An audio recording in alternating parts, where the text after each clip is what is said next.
Well, apart from the tours I did with Claudio Baglioni, I've only really been on tour, you know, with him and Alice, but that was 17 years ago. Okay. So I don't really know what the Italian music scene is like. Okay. You would think, after all these years I've been here, I could speak Italian, wouldn't you? Everyone tells me pretty much the same as it is in England and the United States. There's less opportunities to play, there's less sessions, there's, you know, for a freelance session musician, probably it's the same around the world. You know, the way we make music, the way we consume music is changing. You know, when I was young, you could play in every pub in London, music scene. They don't want music in the pubs, they just want, you know, well, I mean, they don't want live music in the pubs, they want the disco, because they don't want to pay musicians, they don't want the aggravation, and they can put on top 40 records and make it like a disco pub, and it's much more successful. So the money always wins.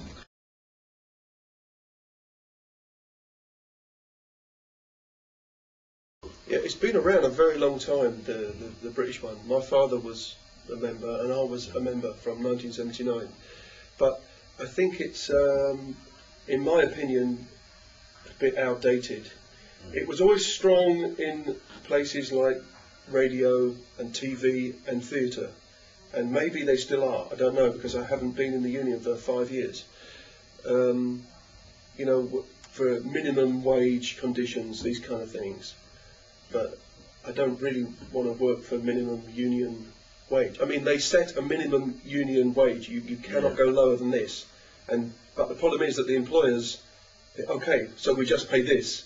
And it's not great money, but you know, it's just the minimum union rate becomes the standard union rate, and people get employed usually on the minimum union rate.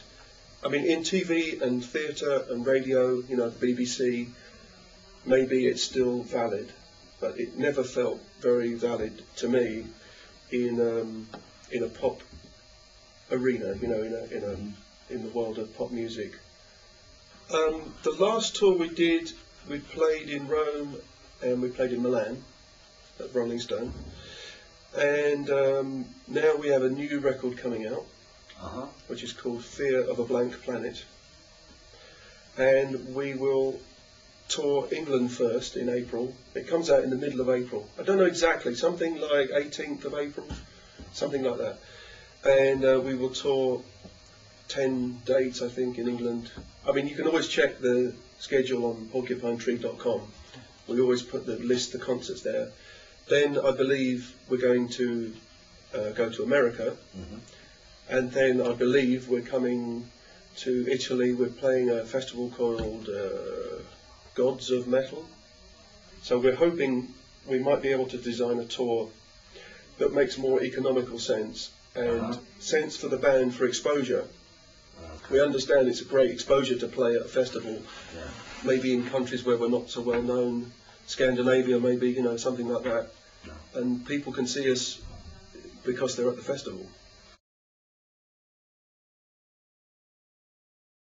We talked about doing maybe one new song just to tease the audience. I said, why don't we play, you know, all the songs? So, well, you know, we're worried about bootlegs, this kind of thing, but we asked the audience in the nicest way we could to respect the idea, and we asked the people on the forum and the, you know, the different websites that are associated with Porcupine Tree, please do us a favour. We'd like to play you the new songs. But please do us a favour and don't record it, bootleg it, because if you want, you know, there's bootlegs of almost every show I've ever played with Porcupine Tree. If you know where to go, you can find them, of questionable quality, I might add. So we tried to not, you know, we tried with the security to try to not have people do it, but you know, people record things on their phone now, and with this technology, I don't know, can you take everybody's mobile phone off them at the reception? That's going to be really a dangerous area, because now the phones are getting so good. Soon we'll have phones where the video is so good, you know, it's going to be quite a threat, because people are doing something illegal by recording your performance. But, you know, I don't know, can you, it would be ridiculous to get in a position where you'd have to have such a lot of administration to take everybody's phone off them and recall who was, it'd be a nightmare. So I'm worried about that, you know, that's a concern. My main concern is that it looks terrible and it sounds terrible. It doesn't do us any favours. You know, some guy recorded a drum clinic of mine on a really terrible camera from the audience.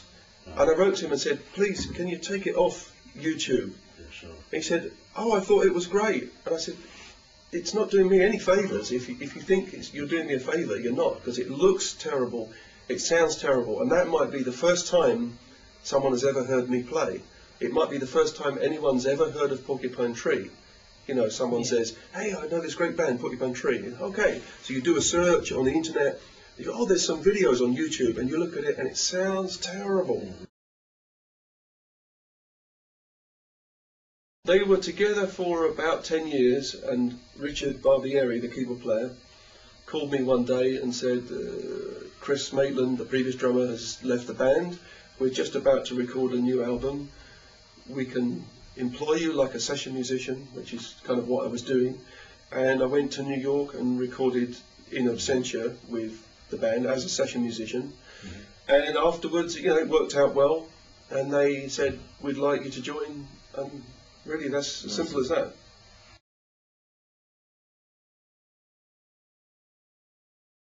I'm sure it will happen through the internet. You can see the success of iTunes.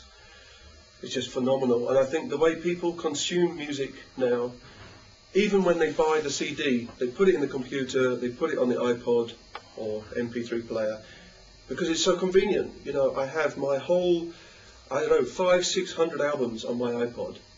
And I'm in a, you know, I'm on tour. You know, I just looked, oh great, I want to listen to this. When in the old days, I used to take cassettes or even CDs. You know, I go on tour and I'm walking around and a song comes in my head. I think, oh yeah, I want to hear the Steely Dan song, Asia. I didn't bring it. Oh man, you know. And I was really, you know, sometimes you get the sort of, you want to have a fix of something. Yeah. I never, the ones I was dreaming about, I always forgot to bring.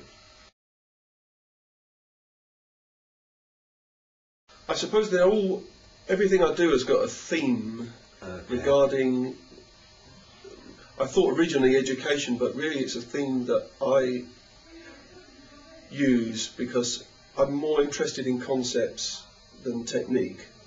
I like to work on this muscle rather than these muscles. Okay, I have technique, I can play fast, I can play most of the things I can dream of. But to be honest with you, I could play most of the things I play now. I mean, 99% of the things I play now, I could have played 25 years ago. But this has improved a lot. My ears have improved, my ideas have improved. And it's strange that when I listen back to recordings from 25 years ago, I think, why couldn't I think of something better to play? Because now I can think of better things. But so the new DVD is, you know, a further exploration into the idea of rhythmic illusions, into the concepts of rhythmic illusions, which was the first book, and you know, applying the concepts to your playing. And I hope that the people who watch it apply it to their playing. There's no point to play what I play. What I play on the DVD is not important. It's only the concept. And you can use the concept in your playing, on your drum set, in your music and your genre of music. Maybe you play country and western, maybe you play jazz, maybe you play death metal. All of the concepts are applicable to the drummer who wants to use them. You know. Once I started with rhythmic illusions, you know, I used to write a column in Rhythm magazine. And the first few months I'd already designed where I was going, and then every month I had to come up with a new column, and it gave me time to really consider the logical path of where I was going. And it wasn't until I'd written for 3.5 years for the magazine that I started to see similarities between different concepts. I thought I could make a book and I can see the categories of the types of illusions that I was making for the column. And so that led to the book, and I suppose I finished the first book in about 1995, 1996. But by the time the book comes out, it's on the shelf in the drum magazine, in the drum shop. I've already thought of a lot of other things. So my collection of ideas between 96 and 2000 was the second book. And then my collection of ideas between 2000 and 2002 was the first DVD. And my collection of ideas from 2002 to 2006 is the new DVD. And it really is recorded over that length of time. In fact, you can see in the new DVD, the length of my hair keeps changing. And I think I actually look older at the end of it than I do at the beginning. But that, you know, it was a more exciting way to go, was to make a DVD rather than do another book. And I think you reach more people with a DVD, because not every drummer reads. And you can learn so much by watching a drummer, just the body language and the way you move. And I think that's why drum clinics are successful. Because I imagine if you go to a bass clinic or a guitar clinic, this is the only movement that's happening, and you're sitting in the audience looking at it. So drums are such a visual thing. That was good, yeah. Drums are such a visual thing that you really do learn, and I learn a lot by watching drummers. You know, you watch Omar Hakim or Manu Katché, you see such beautiful movement. It's like a dancer. You know, there's such grace and flow going on. You know, I think, well, I wish I could take some of that idea. And you see how they hit the drums. You know, you see how they go. You can't get that from a book. You can't get that from a CD. At the moment, I've been in talks with different companies to release it, and probably it will be released soon via a large company. I was with a large company before, and they collapsed and turned into another company, and then I was involved in another company, but it was taking forever. I mean, you know, I finished it, and 6 months, 8 months, a year would go by, and still it isn't available. So, I mean, I made the DVD myself. There's no one else in the room. I put the 4 cameras. You know, I'm climbing up ladders, turning on the cameras. I'm putting lights on, running over to the computer, recording. It's really a kind of one-man effort. And then the editing and the mixing and the composition of the DVD. I thought, well, why don't I go the last step? So, you know, it's a product that's kind of pure in concept, right through to the very last part, you know, the manufacture and the sale. I decided to see it all the way through to the end. I understand from a business point of view, maybe some people don't want to buy it off the internet. Maybe some people prefer to go into a drum shop and buy it. And that's why I'm in, you know, there's a large chance that will happen soon.